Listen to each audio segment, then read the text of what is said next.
ప్రజాస్వామ్యంలో ఓటు హక్కు అత్యంత విలువైనదని, ప్రతి అర్హుడి పేరు ఓటర్ల జాబితాలో ఉండేలా చూడడమే స్పెషల్ ఇంటెన్సివ్ రివిజన్ కార్యక్రమం లక్ష్యమని సెంట్రల్ ఎమ్మెల్యే బోండా ఉమా తెలిపారు.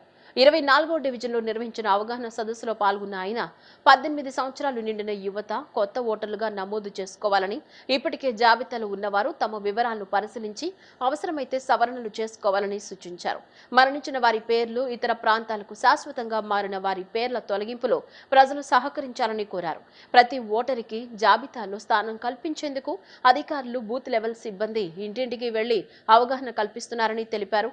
ప్రజలు రాజకీయాలకు అతీతంగా ఎస్ఐఆర్ కార్యక్రమంలో పాల్గొని తమ ఓటు హక్కును పరిరక్షించుకోవాలని బోండా ఉమా పిలుపునిచ్చారు.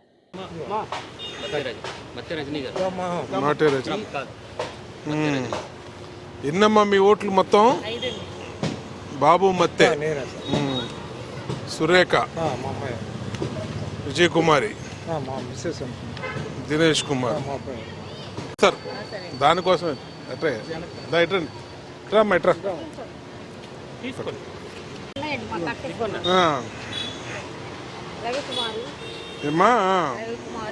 సావిత్రి, ప్రసన్న కుమారి. ఎన్నోట్లు? 9 ఓట్లు చూపించుకోండి, జాగ్రత్తగా చెక్ చేయించుకొని అన్నీ కూడా మీరు ఉన్నాయో సరి చేసుకోండి. రేపు ఏ పథకం రావాలన్నా ఓటర్ కార్డు చాలా ముఖ్యం.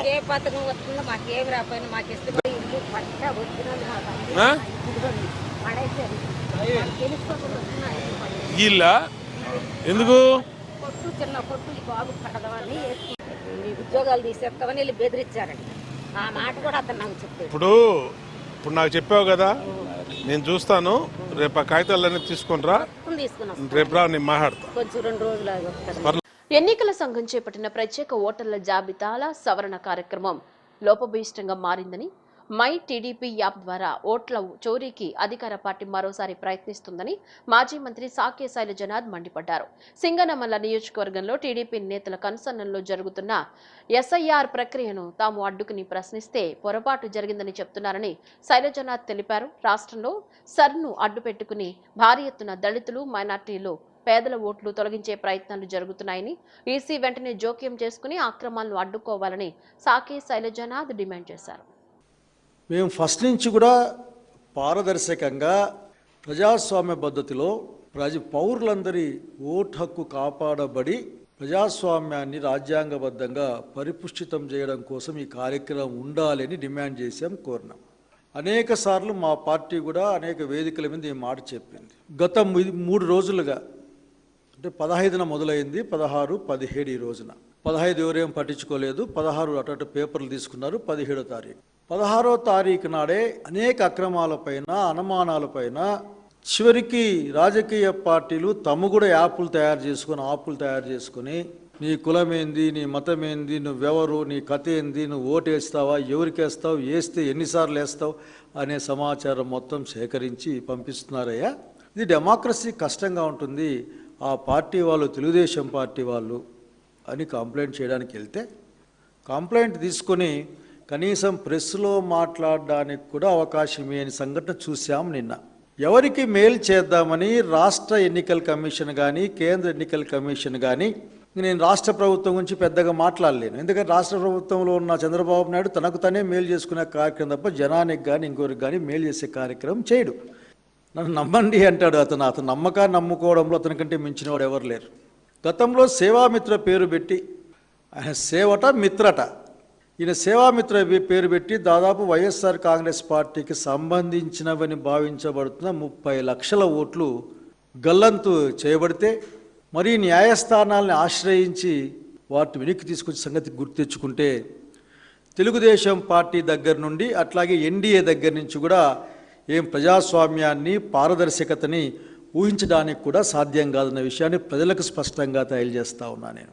పశ్చిమ బెంగాల్, తమిళనాడు ఈ ఎలక్షన్లు చూసిన తర్వాత మేము బతికే ఉన్నామని, బీహార్లో మేము బతికే ఉన్నామని సర్వోన్నత న్యాయస్థానం ముందు ప్రజెంట్ చేసినా అభివృద్ధి సంక్షేమాన్ని కూటమి ప్రభుత్వం రెండు కళ్లుగా భావిస్తూ ముందుకు సాగుతోందని గౌడ కార్పొరేషన్ చైర్మన్ వీరంకి గురుమూర్తి, గన్నవరం నియోజకవర్గ పరిశీలకులు ఆకుల జయసత్య పేర్కొన్నారు. యువతకు ఉపాధి అవకాశాల కల్పనపై ప్రభుత్వం ప్రత్యేక దృష్టి సారించిందని మంత్రి నారా లోకేష్ పర్యవేక్షణలో 16,347 పోస్టులతో మెగా డిఎస్సి చేపట్టినట్లు తెలిపారు. గన్నవరం రోటరీ క్లబ్ లో కూటమి ప్రభుత్వం 2 ఏళ్ల పాలన సందర్భంగా విజయోత్సవ సభ ఘనంగా నిర్వహించారు. జ్యోతి ప్రజ్వలనతో కార్యక్రమాన్ని ప్రారంభించిన కూటమి నాయకులు ప్రభుత్వ 2 ఏళ్ల పాలనలో చేపట్టిన అభివృద్ధి సంక్షేమ కార్యక్రమాలను ప్రజలకు వివరించారు. ఈ కార్యక్రమానికి ముఖ్య అతిథులుగా వీరంకి గురుమూర్తి, ఆకుల జయసత్య హాజరు కాగా జనసేన, బీజేపీ, టీడీపీ నాయకులు, కార్యకర్తలు, మహిళలు పెద్ద సంఖ్యలో పాల్గొని సభను విజయవంతం చేశారు. ఈ సందర్భంగా వారు మాట్లాడుతూ గన్నవరం ఎమ్మెల్యే యార్లగడ్డ వెంకట్రావు నాయకత్వంలో 2 ఏళ్లలో 1,308 కోట్ల విలువైన అభివృద్ధి సంక్షేమ కార్యక్రమాలు చేపట్టినట్లు తెలిపారు.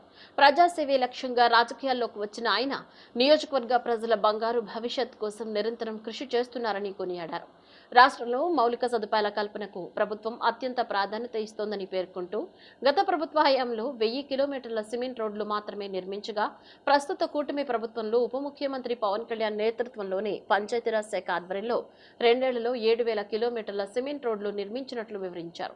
అలాగే 2014-19 మధ్య ముఖ్యమంత్రి చంద్రబాబు నాయుడు హయాంలో 10,000 కిలోమీటర్ల రోడ్లు నిర్మించిన విషయాన్ని గుర్తు చేశారు. గతంలో చంద్రబాబు నాయుడు 12 డిఎస్సీల ద్వారా 96,000 మందికి ఉద్యోగాలు కల్పించారని, ప్రస్తుతం 1,000 ఉద్యోగాలతో జాబ్ క్యాలెండర్ విడుదల చేయనున్నట్లు చెప్పారు. అలాగే 23 లక్షల కోట్ల పెట్టుబడులను రాష్ట్రానికి తీసుకొచ్చి సుమారు 23 లక్షల మందికి ఉపాధి అవకాశాలు కల్పించడమే ప్రభుత్వ లక్ష్యమని వెల్లడించారు. గత వైసీపీ పాలనలో రాష్ట్రంలోని వ్యవస్థలను దెబ్బతీసి అప్పుల ఊబిలోకి నెట్టిందని ఆరోపించారు. 2 సంవత్సరాల పాటు ఎన్డీఏ కూటమి పరిపాలన పూర్తి చేసుకున్నటువంటి సందర్భంగా జరిగినటువంటి గన్నవరం విజయోత్సవ సభకు ఇక్కడికి రావడం జరిగింది. ఇవాళ ఈ 2 సంవత్సరాల్లో కూటమి ప్రభుత్వ హయాంలో సంక్షేమం ఏం జరిగింది, అభివృద్ధి ఏం జరిగింది, బిడ్డల భవిష్యత్తు కోసం ఎలాంటి పరిశ్రమలు వచ్చినాయి ఈ రాష్ట్రానికి, ఎలాంటి ఉద్యోగాలు ఈ బిడ్డలకు ఇస్తున్నాం, రాబోయే రోజుల్లో ఎలాంటి ఉద్యోగాలు ఇవ్వబోతా ఉన్నాం అనే విషయాల్ని ఈ గన్నవరం సభలో చెప్పడం జరిగింది. ఎందుకంటే ఇవాళ ఏదైతే సూపర్ 6 అని చెప్పామో సూపర్ 6ని ఈ రోజున విజయవంతంగా పూర్తి చేసుకున్నాం. దాంతోపాటుగా అభివృద్ధి చూసుకున్నట్టయితే ఒక్క ఉదాహరణతో చెప్తాను నేను. 2014-19 మధ్యన మేము 10,000 కిలోమీటర్ల సిమెంట్ రోడ్లు వేసాం. వైసీపీ ప్రభుత్వ హయాంలో 1000 కిలోమీటర్లు వేశారు. మళ్ళీ ఈ రోజున మరి కూటమి ప్రభుత్వ హయాంలో మరి ఈరోజు పవన్ కళ్యాణ్ గారు పంచాయతీరాజ్ శాఖ మంత్రిగా ఉన్నారు. 7,000 కిలోమీటర్ల సిమెంట్ రోడ్లని ఈరోజు మేము వేసుకోగలిగాం. ఆ విధంగా అభివృద్ధి, సంక్షేమం మేము 2 కళ్ళతో తీసుకెళ్తాం. దీంతో పాటుగా బిడ్డల భవిష్యత్. ఈ రోజున ఒక బీఈడీ ఉద్యోగం ఏమన్న వాళ్ళు బీఈడీ పోస్టులు మొత్తం కూడా టీచర్స్ అందరూ తొలగిస్తామని మాట్లాడుతూ ఉన్నారు. వాళ్ళకేం తెలిసి కష్టం. చంద్రబాబు నాయుడు గారి హయాంలో 12 సార్లు డిఎస్సీ చేస్తే 196,000 మందిని నియమించాం. లోకేష్ బాబు గారు వచ్చిన తర్వాత 16,307 మంది. మళ్ళీ రేపు డిఎస్సీ చేయబోతున్నాం. అదేవిధంగా జాబ్ క్యాలెండర్ 10,060 మందికి జాబ్ క్యాలెండర్ ఇచ్చాం.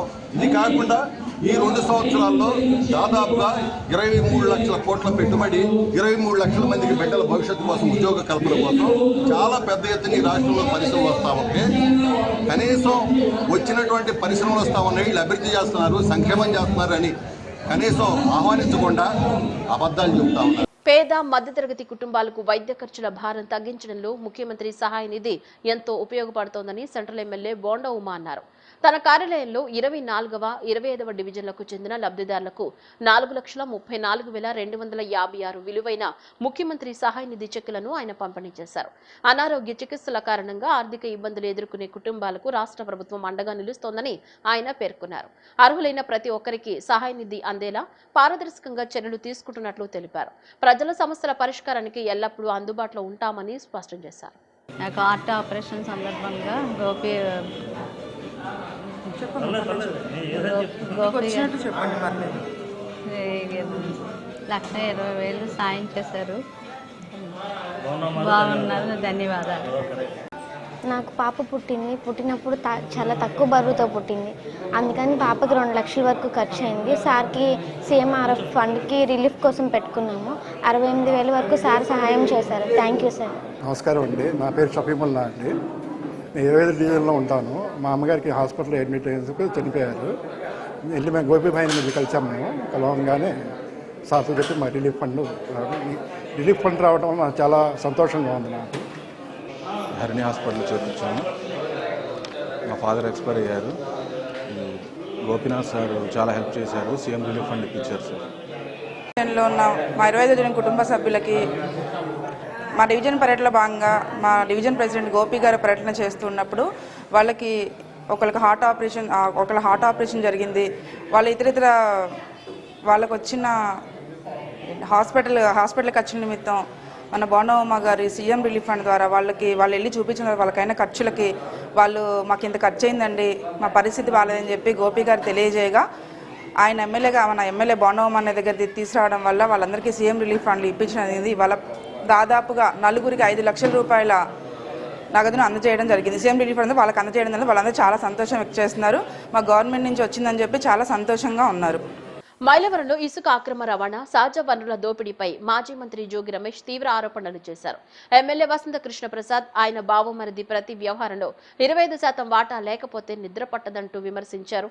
నియోజకవర్గంలోని సహజ వనరులను లూటీ చేస్తున్నారని ఆరోపించిన ఆయన ఈ వ్యవహారాలకు అధికారులు సహకరిస్తే భవిష్యత్తులో మూల్యం చెల్లించక తప్పదని హెచ్చరించారు.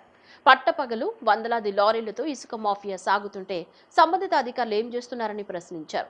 తన రాజకీయ భవిష్యత్ కోసం నియోజకవర్గాన్ని దోచుకుని చంద్రబాబు, లోకేష్లకు కప్పం కడుతున్నారా అంటూ ఎమ్మెల్యే కృష్ణ ప్రసాద్ పై జోగి రమేష్ విమర్శలు గుప్పించారు.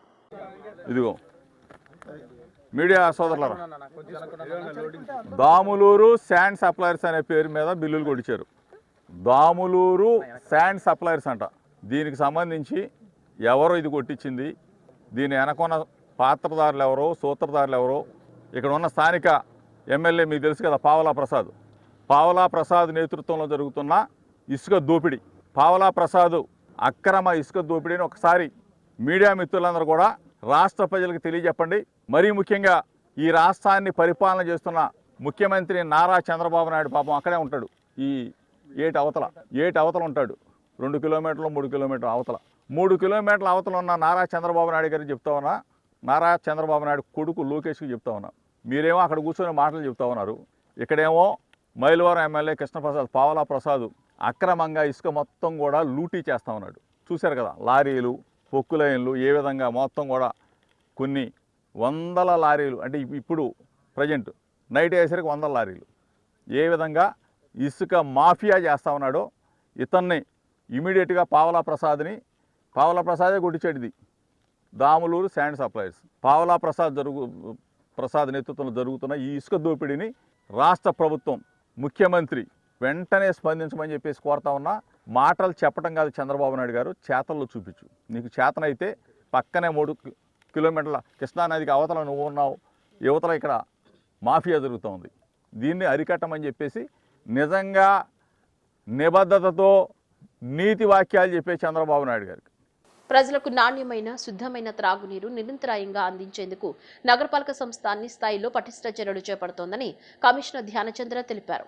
ప్రజలకు చేరే ప్రతి నీటి బొట్టు సురక్షితంగా, శుద్ధంగా ఉండేలా ప్రత్యేక చర్యలు అమలు చేస్తున్నామని పేర్కొన్నారు. వర్షాకాల నేపథ్యంలో త్రాగునీటి సరఫరా వ్యవస్థపై ప్రత్యేక దృష్టి సారించామని, ప్రజలకు ఎటువంటి ఇబ్బందులు కలగకుండా ముందస్తు చర్యలు చేపట్టామన్నారు. భవానీపురంలోని కేఎల్ రావు హెడ్ వాటర్ వర్క్స్ ను క్షేత్రస్థాయిలో పరిశీలించి త్రాగునీటి శుద్ధి, నిల్వ, సరఫరా వ్యవస్థల పనితీరు కమిషనర్ ధ్యానచంద్ర సమీక్షించారు. ఈ సందర్భంగా ఆయన మాట్లాడుతూ నగర ప్రజల ఆరోగ్యం దృష్ట్యా త్రాగునీటి నాణ్యత విషయంలో ఎలాంటి రాజీ ఉండదన్నారు. హెడ్ వాటర్ వర్క్స్ వద్ద నీటి శుద్ధి ప్రక్రియ నుంచి ప్రజలకు సరఫరా అయ్యే చివరి దశ వరకు ప్రతి అంశాన్ని అధికారులు నిరంతరం పర్యవేక్షిస్తున్నారని తెలిపారు.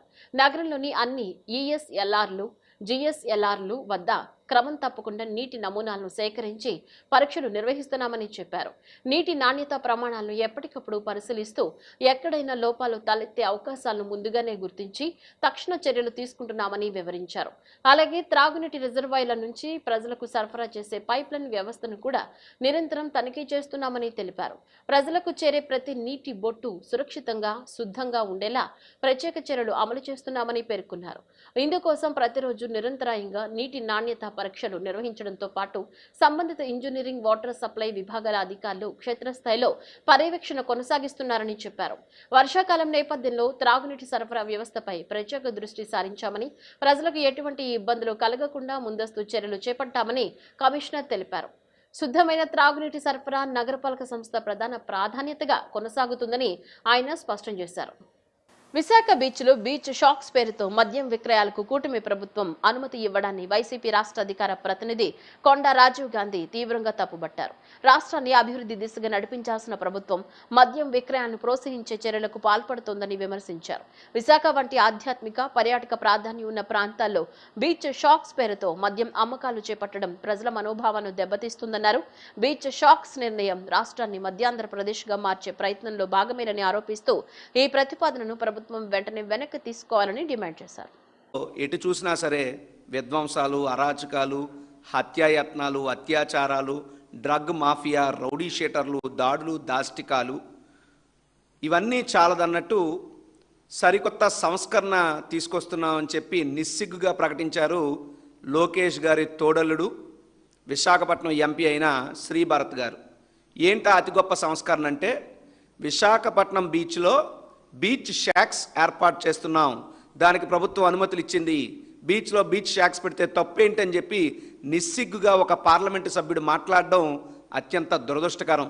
ఈ బీచ్ షాక్స్ అంటే ఏమనుకున్నారు అంటే, ప్రజలకు చెప్తా ఉన్నా, అసలు బీచ్ షాక్స్ అంటే ఏంటంటే, బీచ్ దారి పొడవునా కూడా గుడిసెల్లాంటివి వేసి అందులోని మద్యం అమ్మకాలను బహిరంగంగా అమ్మడమే ఈ బీచ్ షాక్స్ యొక్క ముఖ్య ఉద్దేశం. ఇది శ్రీభరత్ గారు ప్రకటన చేశారు. దీనికోసం ఆచరణలోకి తీసుకొచ్చే ప్రయత్నం ప్రభుత్వం చేసింది. దీని యొక్క ప్రతిపాదన మన ఆంధ్రప్రదేశ్ స్పీకర్ అయినటువంటి అయ్యన్న పాత్రుడు గారు గతంలోనే ఒక బహిరంగ వేదిక మీదే చేశారు. అంటే ఈ ప్రభుత్వం నిస్సిగ్గుగా మద్యాన్ని ఏ విధంగా ప్రోత్సహిస్తుంది, ఆంధ్రప్రదేశ్ రాష్ట్రాన్ని మధ్యాంధ్రప్రదేశ్గా ఎలా మారుస్తుంది అని చెప్పడానికి శ్రీభరత్ గారు చేసినటువంటి ప్రకటన ఒక ఉదాహరణ. నేను చెప్పదలుచుకున్న ఈ కూటమి ప్రభుత్వ పెద్దలకి, జగన్మోహన్ రెడ్డి గారిని చూసి కాస్త బుద్ధి తెచ్చుకోండి అయ్యా. జగన్మోహన్ రెడ్డి గారిని చూసి కాస్త సిగ్గు తెచ్చుకోండి. జగన్మోహన్ రెడ్డి గారిని చూసి పరిపాలన అంటే ఏంటి, ఎలా చేయాలి, ఎవరికి మంచి చేయాలనేటువంటి దాన్ని తెలుసుకోవాలంటే జగన్మోహన్ రెడ్డి గారు గత పాలనని చూసుకోమని చెప్పి, చూసి నేర్చుకోమని చెప్పితో పలుకుతున్నా. ఎందుకంటే జగన్మోహన్ రెడ్డి గారు ముఖ్యమంత్రిగా ఉన్న కాలంలో మా సిద్ధాంతం ఏంటో తెలుసా, జగన్మోహన్ రెడ్డి గారి ఆశయం ఏంటో తెలుసా, జగన్మోహన్ రెడ్డి గారి పరిపాలన తీరేంటో తెలుసా, విద్య, వైద్యం, అది జగన్మోహన్ రెడ్డి గారి బ్రాండ్, అది జగన్మోహన్ రెడ్డి గారి పరిపాలన తీరు. కానీ చంద్రబాబు నాయుడు గారి పాలన యొక్క బ్రాండ్ ఏంటి అంటే మందు, చిందు, ఇది మీ బ్రాండ్. బీచ్ల్లో బీరు, బారు అనే పథకాన్ని అతి గొప్ప సంస్కరణ. రాష్ట్రంలో మహిళల భద్రత, గౌరవం, ఎన్నికల హామీల అమలు వంటి కీలక అంశాలపై కూటమి ప్రభుత్వాన్ని వైసీపీ రాష్ట్ర అధికార ప్రతినిధి ఆర్ఎస్ శ్యామల నిలదీశారు. మహిళా గౌరవం విషయంలో ప్రభుత్వం ద్వంద్వ వైఖరి అవలంబిస్తోందని విమర్శించారు. మహిళలపై నేరాలు, వేధింపులు, లాకప్ డెత్ ఆరోపణలు, అదృశ్య ఘటనలపై సమాధానం చెప్పాల్సిన ప్రభుత్వం అసలు సమస్యలను పక్కన పెట్టి డైవర్షన్ రాజకీయాలు చేస్తోందని ఆరోపించారు. హోంమంత్రి అనిత తన బాధ్యతలను నిర్వర్తిస్తూ రాష్ట్ర ప్రజలకు సమాధానం చెప్పాలని ఆమె డిమాండ్ చేశారు. మహిళల గౌరవం గురించి మాట్లాడుతుంటే ఎలా ఉందంటే దయ్యాలు వేదాలు వల్లిస్తున్నట్టుందన్నమాట. దయ్యాలు వేదాలు వల్లిస్తున్నట్టుంది. అసలు గత 2 ఏళ్లుగా తీసుకుంటే ఎవరు మహిళల గురించి అనుచిత వ్యాఖ్యలు చేశారు, ఎవరు ప్రతిపక్ష మహిళా నాయకుల కుటుంబాలపై బురద జల్లుతూ మాట్లాడారు, ఎవరు మాజీ మంత్రి కూతురు గురించి ఇష్టం వచ్చినట్టుగా మాట్లాడారు, ఎలా మీరు మండలిలో మా ఎమ్మెల్సీని సంబోధించారు, ఇవన్నీ కూడా గనక రికార్డ్ ఒకసారి చూస్తే ఎవరు మహిళలకి గౌరవం ఇవ్వట్లేదు అన్న విషయం అందరికీ అర్థమవుతుంది. ముఖ్యంగా చెప్పాలంటే మన రాష్ట్ర హోంమంత్రి గారు, మన పాయకరావుపేట పాపమ్మ గారు, అనిత గారు, ఆవిడ ఒక ట్రాక్ రికార్డ్ని చూసుకోవాలి. ఒక్కసారి వెనక్కి తిరిగి వెళ్ళి మేము అధికారంలో ఉన్నప్పుడు మీరు ఎలా మాట్లాడారు మా నాయకులను ఉద్దేశించి అన్న విషయం ఒక్కసారి గుర్తు తెచ్చుకోవాలి. అంత హీనంగా, అంత దారుణంగా అయితే ఎవ్వరు మాట్లాడట్లేదు మా పార్టీ నుంచి. అలాగే గత 2 ఏళ్లుగా మీరు అధికారంలోకి వచ్చిన దగ్గర నుంచి మీరు ఎన్నిసార్లు మా మహిళా నాయకుల గురించి మాట్లాడలేదు. వ్యక్తిగతంగా విమర్శిస్తూ, ముఖ్యంగా వైఎస్ జగన్మోహన్ రెడ్డి గారిని కానీ, వైఎస్ విజయమ్మ గారిని కానీ, వైఎస్ భారతీయమ్మ గారిని కానీ ఎన్నిసార్లు మీ నోటి మాటలతో ఇబ్బంది పెట్టారు? ఆ విషయం మీకు గుర్తులేదా? మీకు గుర్తు లేకపోయినా అనిత గారు మాకు గుర్తుంది. ఒక్కసారి చూద్దామా? మీరు మాట్లాడిన అందమైన రాజభాష అని మీరు అనుకుంటున్నారే, ఆ భాషను ఒకసారి విందామా మనం? విజయలక్ష్మి గారిని ఏమని పిలుస్తారమ్మా అందరూను? విజయమ్మ. భారతిరెడ్డి గారిని భారతమ్మ. విజయమ్మ గారిని విజయమ్మ అని పిలుస్తారు, భారతిరెడ్డి గారిని భారతమ్మ పిలుస్తారు. మరి వీళ్ళ అమ్మ అని పిలిచిన భారతమ్మ అని పిలిచిన వాళ్ళకి వీళ్ళ నాన్నలకి ఏమవుతాడో ఒక్కసారి మనం కూడా ఆలోచన చేసుకోవాలి. అంటే నేను ఒక మాట అన్న, తనకంటుకున్న బురదని 10 మందికి అంటించాలని కొన్ని జంతువులు ప్రయత్నం చేస్తూ ఉంటాయి. అలాగే యాస్ట్రీస్ జగన్మోహన్ రెడ్డి గారు కూడా అదే పని చేస్తున్నారు. నాకు ఇచ్చిన టైం ఇది, నువ్వెవరు చెప్పడానికి నాకు మాట్లాడమని. స్పీకర్ గారు నాకు ఇచ్చిన టైం ఇది, నువ్వెవరు చెప్పడానికి నాకు మాట్లాడమని. నువ్వెవరు చెప్పడానికి నాకు మాట్లాడమని. బయటకు వస్తే అనాపాయసకు పనికిరానోడు 5 రూపాయల పోస్టు గురించి మమ్మల్ని తీసుకొచ్చి విధిలో పెడతాడా? కొడవల నుంచి కత్తికి వచ్చింది, కత్తి నుంచి గొడ్డలికి వచ్చింది. ఇప్పుడు గొడ్డలి పట్టి కాక ఇంకేమంటాం? ఈరోజు కృష్ణా జిల్లా గన్నవరం నియోజకవర్గం ఉంగుటూరు మండలం గారపాడలో పిడుగుపాటుకు కౌలు రైతు మృతి చెందిన ఘటన చోటు చేసుకుంది. ఆగిరిపల్లి మండలం కృష్ణవరం గ్రామానికి చెందిన మాదాల ప్రసాద్ గారపాడలో రైతుకు చెందిన కొంత భూమిని కౌలుకు తీసుకుని వ్యవసాయం చేస్తున్న నేపథ్యంలో పొలం దుక్కి దున్ని ఏరువాక చేస్తున్న సమయంలో ఒక్కసారిగా వచ్చిన ఈదురు గాలులు, వర్షపు జల్లులతో పెద్ద శబ్దంతో కూడిన పిడుగు ప్రసాద్ పై పడ్డంతో ఈ ఘటన చూసిన కొంతమంది రైతులు పిన్నమనేని ఆసుపత్రికి తరలించగా అప్పటికే మృతి చెందినట్లు తెలియడంతో కుటుంబ సభ్యులు కన్నీరు మున్నీరవుతున్నారు. బులెటిన్ ముగించే ముందు హెడ్లైన్స్ మరోసారి.